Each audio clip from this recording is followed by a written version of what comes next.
welcome to video pembelajaran manajemen. Keep for watching ya. Teknik dan keahlian untuk mengelola konflik. Dosen pengampu Bapak Prasetyo Kurniawan, Sarjana Ekonomi Magister Manajemen. Penyusun saya sendiri, Diva Alfira Amalia Amarullah, NIM 221010500341. Konflik. Pengertian dari konflik adalah sesuatu yang tidak dapat dihindarkan dalam kehidupan. Bahkan sepanjang kehidupan, manusia senantiasa dihadapkan dan bergelut dengan konflik. Demikian halnya dengan kehidupan organisasi. Anggota organisasi senantiasa dihadapkan pada konflik. Perubahan atau inovasi baru sangat rentan menimbulkan konflik atau destruktif, apalagi jika tidak disertai pemahaman yang memadai terhadap ide-ide yang berkembang. Adapun pengertian tentang manajemen konflik adalah cara untuk mengelola konflik untuk meredam kemungkinan buruk akibat konflik seperti permusuhan, perpecahan, hingga persaingan tidak sehat. Manajemen konflik itu sendiri bisa dilakukan secara mandiri, kerjasama baik dengan atau tanpa pihak ketiga, hingga mengambil keputusan antara kedua belah pihak. Jenis-jenis konflik. Pertama, konflik dalam diri individu yang terjadi bila seseorang individu menghadapi ketidakpastian tentang pekerjaan yang diharapkan untuk melaksanakannya.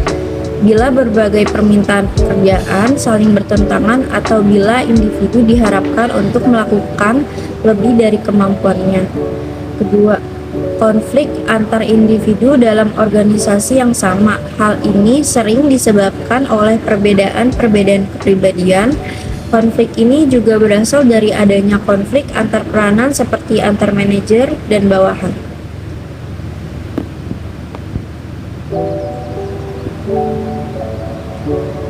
Tiga, konflik antar individu dan kelompok yang berhubungan dengan cara individu menanggapi tekanan untuk keseragaman yang dipaksakan oleh kelompok kerja mereka, seperti seorang individu dihukum atau diasingkan oleh kelompok kerjanya karena melanggar norma-norma kelompok.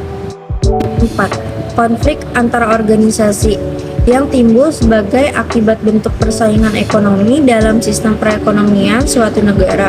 Konflik ini telah mengarahkan timbulnya pengembangan produk baru, teknologi, harga-harga lebih rendah, dan penggunaan sumber daya yang lebih efisien. 5. Konflik antar kelompok dalam organisasi yang sama. Hal ini terjadi karena terjadinya pertentangan kepentingan antara kelompok. Faktor-faktor penyebab konflik. Pertama, faktor komunikasi. Biasanya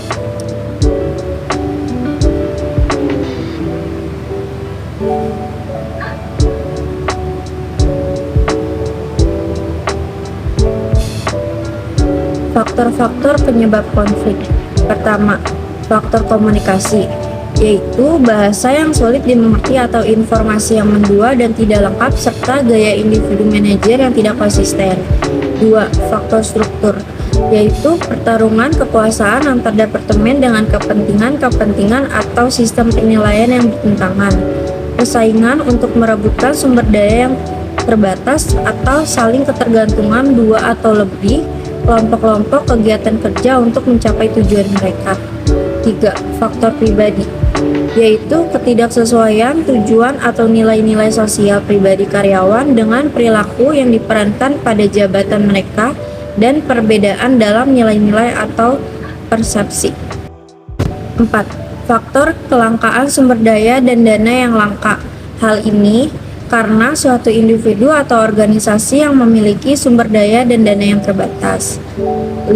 Faktor ketidakjelasan tanggung jawab atau yurisdiksi, yaitu dalam hal tertentu pada dasarnya orang memang tidak ingin bertanggung jawab, terlebih mengenai hal-hal yang berakibat tidak atau kurang menguntungkan. Apabila hal ini menyangkut beberapa pihak dan masing-masing tidak mau bertanggung jawab, maka kejadian seperti ini dapat menimbulkan konflik. 6. Faktor ketidakjelasan pola pengambilan keputusan. Pola pendelegasian wewenang, mekanisme kerja, dan pembagian tugas. Akibat terjadinya konflik. Pertama, dampak negatif. 1. Komunikasi organisasi terhambat. 2. Kerjasama organisasi menjadi terhalang. 3. Aktivitas produksi dan distribusi terganggu. 4. Memunculkan saling curiga, salah paham, dan instrik. 5. Individu yang berkonflik merasakan cemas, stres, apatis, dan frustasi. 6. Stres yang berkepanjangan menyebabkan orang yang sedang berkonflik akan menarik diri dari pergaulan dan mangkir dari pekerjaan. Adapun dampak positif. Pertama, organisasi menjadi lebih dinamis. 2. Sebagai pengalaman berharga. 3. Pimpinan lebih berhati-hati dalam mengambil keputusan. 4. Melahirkan pribadi yang kreatif, kritis, dan inovatif. 5. Menumbuhkan sikap toleransi. Teknik atau keahlian untuk mengelola konflik. Pendekatan dalam resolusi konflik tergantung pada pertama, konflik itu sendiri. Kedua, karakteristik orang-orang yang terlibat di dalamnya. 3. Keahlian individu yang terlibat dalam penyelesaian konflik. 4. Pentingnya isu yang menimbulkan konflik. 5. Ketersediaan waktu dan tenaga. Pengelolaan konflik. Pertama, disiplin. Mempertahankan disiplin dapat digunakan untuk mengelola dan mencegah konflik. Manajer, perawat harus mengetahui dan memahami peraturan-peraturan yang ada dalam organisasi. Jika belum jelas, maka harus mencari bantuan untuk memahaminya. Kedua, pertimbangan pengalaman dalam tahapan kehidupan. Konflik dapat dikelola dengan mendukung perawat untuk mencapai tujuan sesuai dengan pengalaman dan tahapan hidupnya. Misalnya, perawat junior yang berprestasi dapat dipromosikan untuk mengikuti pendidikan ke jenjang yang lebih tinggi, sedangkan bagi perawat senior yang berprestasi dapat dipromosikan untuk menduduki jabatan yang lebih tinggi. 3. Komunikasi. Suatu komunikasi yang baik akan menciptakan lingkungan yang teraptik dan kondusif. Suatu upaya yang dapat dilakukan manajer untuk menghindari konflik adalah dengan menerapkan komunikasi yang efektif dalam kegiatan sehari-hari yang akhirnya dapat dijadikan sebagai satu cara hidup. 4. Mendengarkan secara aktif. Mendengarkan secara aktif merupakan hal yang penting untuk mengelola konflik.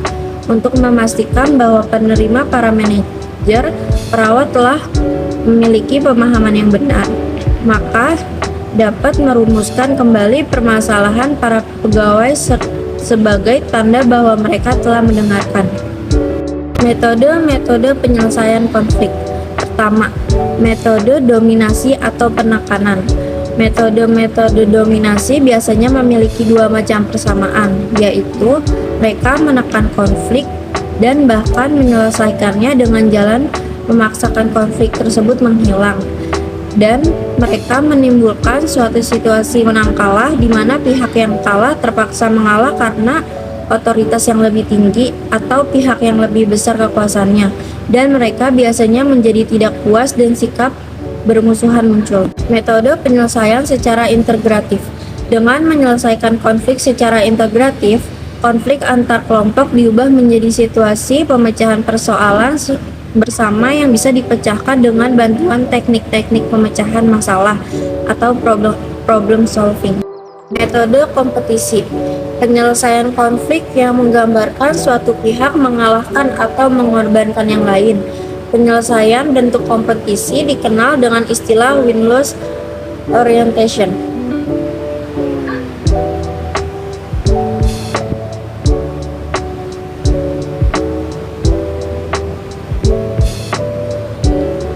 Terakhir, dengan cara kompromi. Melalui kompromi mencoba menyelesaikan konflik dengan menemukan dasar yang di tengah dari dua pihak yang berkonflik.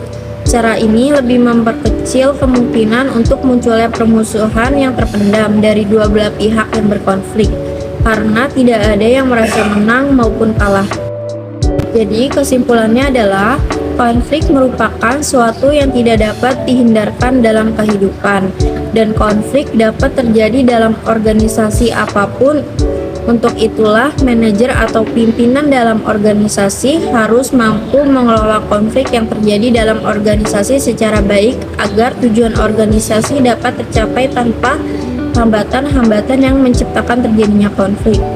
Manajer atau pimpinan harus mampu mendiagnosis sumber konflik serta memilih strategis pengelolaan konflik yang sesuai sehingga diperoleh solusi yang tepat atas konflik tersebut. Dengan pola pengelolaan konflik yang baik, maka akan diperoleh pengalaman dalam menanggapi berbagai macam konflik yang akan selalu terus terjadi dalam organisasi. Sekian video pembelajaran mengenai teknik dan keahlian untuk mengelola konflik. Terima kasih.